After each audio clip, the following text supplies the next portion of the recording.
Hello weebs. So as you can see, today we are going to talk about anime versus Bollywood. और of course मेरे जैसे एक anime fan के लिए ये video why anime is better than Bollywood है।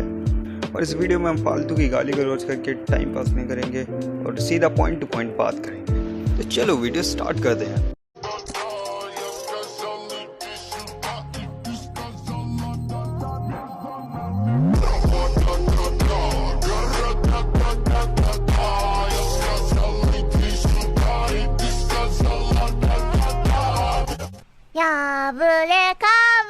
तो what is anime?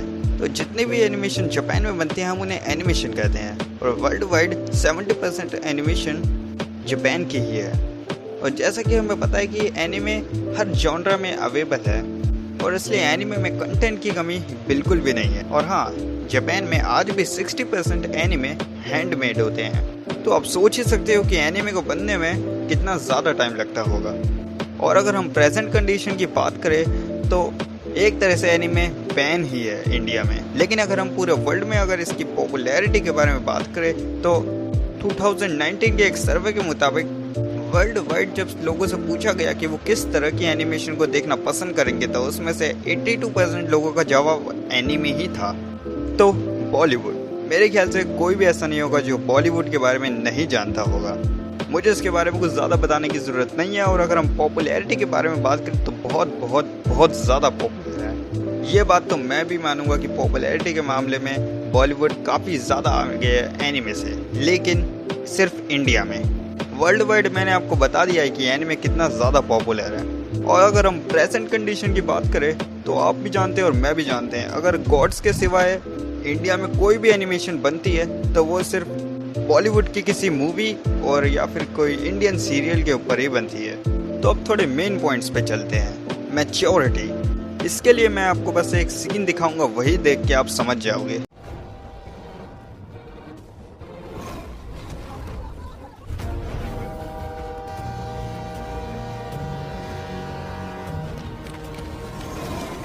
तो अभी आपने देखा कि किस तरह से आप बिना स्पेशल पावर के स्टंट मार सकते हैं।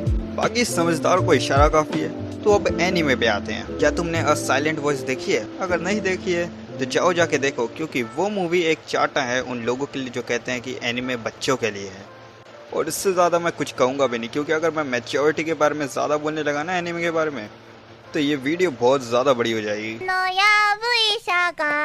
नॉलेज एंड इन्फ्लुएंस, तो नॉलेज के लिए तो तुम्हें भी कोई याद नहीं आ रही होगी बॉलीवुड की कोई मूवी, और मुझे भी नहीं आ रही। तो ये बात तुम भी जानते हो, मैं भी जानता हूँ कि इतनी ज़्यादा मूवीज़ हैं नहीं बॉलीवुड में कि हम उनके ऊपर बात कर सकें। ये बहुत रेयर है। लेकिन ये चीज़ एनिमे में बिल्कुल भी नहीं है। चाहे तुम किसी भी जॉनरा में चले जाओ, तुम्हें हर दूसरी मूवी भर भर के नॉलेज देगी। यहाँ तक कि तुम्हें विलन भी यार अच्छा लगने लगेगा, क्योंकि वही तुम्हें इन्फ्लुएंस कर देगा। अब इस बात का बुरा मत मानना, मैंने भी सुपर 30, भाग मिल्खा भाग जैसी मूवीज़ देखी हैं, लेकिन ये बहुत रेयर एग्जाम्पल्स हैं। जैसे अगर हम वन पंच मैन की बात करें तो फिर चाहे हम इसे जॉनी सिंस, गंजा, टकला जो भी बोल रहे हैं, लेकिन ये बात हम सब जानते हैं कि ये बंदा अपनी फिटनेस के दम पे किसी के लिए भी इंस्पिरेशन बन सकता है। प्लॉट और एक्शन, तो बॉलीवुड में प्लॉट वाइज तो ज़्यादातर एक लौंडियाबाज लड़का होता है जो 30% मूवी में आवारागर्दी करके हीरोइन को पटाएगा और 70% मूवी में हीरोइन के बाप के गुंडों की गांड तोड़ेगा और एंड में हीरोइन का बाप उनकी शादी के लिए मान जाएगा। और मुझे हैरानी इस बात की नहीं हो रही कि लड़की के बाप ने सरकारी नौकरी के लिए लड़के से नहीं पूछा। मुझे हैरानी इस बात की हो रही है कि एक अकेला बंदा इतने सारे लोगों की कैसे ले सकता है एक साथ, वो भी बिना टीम, बिना पावर। बाकी तुम्हें बताइए इनकी पावर का सोर्स प्यार, मोहब्बत, इश्क, इन्हीं से तो इन्हें पावर आती है। और सुल्तान भैया कैसे हो? और एक्शन की तो तुम बात ही छोड़ो, अगर तुमने बागी का एक भी पार्ट देखा है ना तो तुम्हें तो अपनी आंखें सैनिटाइज करवानी नहीं चाहिए। सही में मैंने ट्रेलर से ज़्यादा और कुछ भी नहीं देखा और मुझे ये बात तो पक्का पता है कि तुम्हें इसमें एक्शन के नाम पे कुछ भी दिखाया गया है। बाकी मैं तुम्हें क्या ही बताऊँ, मुझे मूवीज़ का नाम लेते हुए भी डर लग रहा है और एक्टर्स का भी, कहीं स्ट्राइक ही ना पड़ जाए। और इसके एक्शन के लिए तुम ये समझ लो कि ये बंदा सीधा देश को नक्शे से मिटाने की धमकी दे रहा था। तो बाकी तुम समझ लो बंदा टैंक हेलीकॉप्टर से बच जाता है। भाई चाइना से मंगाया क्या टैंक के? अब ज़्यादा हो गया। एनिमे की तरफ बढ़ते हैं। तो एनिमे, तो चाहे तुम जिस भी एनिमे को उठा के देख लो, इसी का एनिमे को ही देख लो यार, हर एनिमे की अपनी एक दुनिया होती है। अगर तुमने AOT देखा है ना तो मैं बता रहा हूँ वो वर्ल्ड में मेरे हिसाब से तो वही बेस्ट प्लॉट वाइज एनिमे है। आगे मैं तुम्हें पूरा प्लॉट बता के फालतू में वीडियो लंबी नहीं करूंगा, बस ये बताऊंगा कि तुम्हें एनिमे में अपने हिसाब से चूज करने को मिल जाते हैं हर जॉनरा के। तुम चाहो तो psychological, sports, drama, rom com और डार्क एनिमे भी देख सकते हो। और ये तो मैंने कुछ ही बताए हैं, एक्शन एडवेंचर पता नहीं कितने सारे हैं। और जब हम एक्शन की बात करें तो भाई एनिमे से बेटर क्या ही हो सकता है। अगर तुमने ड्रैगन बॉल देखा है ना तो तुम भाई 2 एपिसोड देखने के बाद अपने आप को अपनी क्लास का दादा समझने लगा, तेरी बहन की कौन आ रहा भाई हमसे लड़ने। ड्रैगन बॉल एक ऐसा एनिमे जो अपने फाइट सीन्स के लिए ही पॉपुलर है पूरे वर्ल्ड में, और इसका एक्सपीरियंस तो भाई मजा ही अलग लेवल का है। तुम देखने बैठोगे ना एनिमेशन पे दिल आ जाएगा तुम्हारा। और अगर तुम्हें इससे भी संतुष्टि नहीं मिलती है ना, मैं तुमसे एक गुजारिश करूंगा, बस अपने लिवाई भैया को एक बार एक्शन मोड में देख लेना, फैन हो जाओ। तो अटैक ऑन टाइटन अगर मैं एक्शन के लिए देखता हूँ ना तो सिर्फ वो लिवाई को ही है, क्योंकि उसके एक्शन नेक्स्ट लेवल के होते हैं। चलो बात करते हैं हम एक्टिंग और डायलॉग्स की। तो एक्टिंग, अब तुम सब सोच रहे होगे कि हाँ सेंस भैया फंस गए, अब क्या बोलोगे, तो रुको रुको पहले मेरी बात सुनो। अब मैं एक गॉड का नाम लेने वाला हूँ, लाइट यागमी। बस सारी बातें यहीं पे आगे खत्म हो जाती है, क्योंकि इसकी एक्टिंग देखने के बाद कोई भी इस एक्टिंग में चैलेंज भी नहीं कर सकता। अगर तुमने लास्ट एपिसोड देखा है दैट नोट का तो तुम समझ ही गए होगे। डायलॉग, तो जो डायलॉग नॉनसेंस होते हैं, बिल्कुल कोई सेंस ही नहीं बनता। अब बड़े बूढ़े कहेंगे कि भाई हमारे टाइम पे गोल्डन एज पे एक से बढ़ के एक डायलॉग होते थे, हर डायलॉग के पीछे एक मीनिंग होता था। तो सुनो सुनो पहले पूरी मेरी बात सुनो। पकड़ो। हाँ।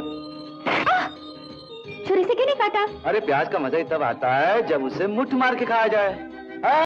जैसा कि तुमने अभी देखा कितने ज्यादा अच्छे डायलॉग हैं। ये तो मैंने तुम्हें एक ही बताया है, अगर मैं दिखाने लगा ना तो भाई मुझे कॉपीराइट आ जाएगा।